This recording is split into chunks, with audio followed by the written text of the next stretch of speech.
We have these plastic trays, and then this is called a brayer. Some of them are foam. This one's foam. Some of them are a harder, like rubbery substance. The foam ones work pretty well. You're going to lay out a bead of ink if you're the first one to do this, right? And a bead of ink, you just kind of make a line like that. You can always add more. We don't want to add too much though, because you don't want to overload your block, and you don't want it to dry out while we're waiting to use it. It should make this nice sticky sound. And notice I'm not like trying to cover the whole tray. I'm just making basically a square. I can go different directions to make sure I spread it. We don't want it to skid like it just did. We want that sticky sound. Okay, again, not covering the whole tray, just little by little here.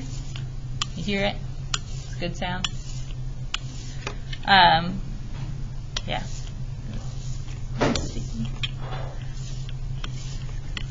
That means the entire brayer is covered. What we don't want to do as well, we don't want to go up and back, because you kind of just take off the ink you put on. Go one direction, lift off, and keep going. One direction, lift off.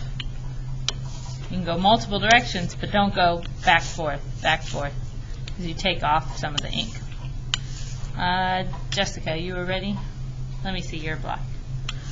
Okay, so it's ready to go. I'm going to go ahead and put a paper towel down underneath.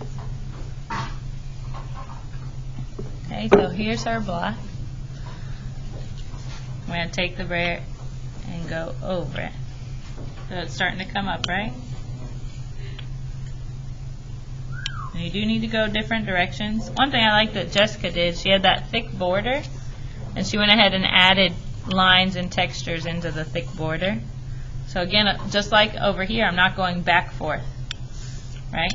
Just going one direction.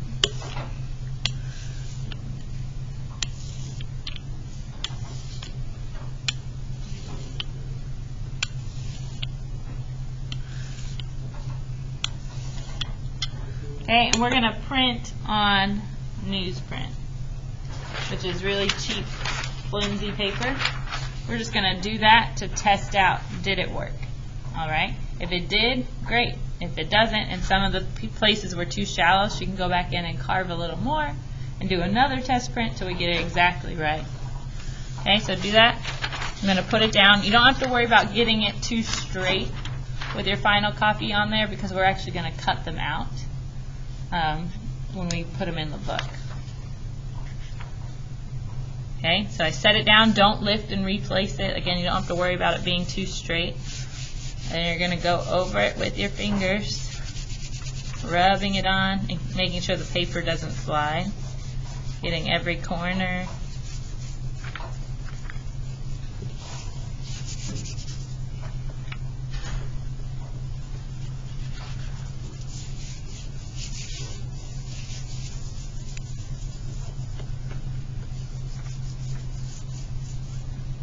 And you should get that sticky sound when you're applying it to the block. If you have big globs, you're going to get big globs on your print. You want it just saturated enough that you get a nice clean print. And hers, I think, is going to be good.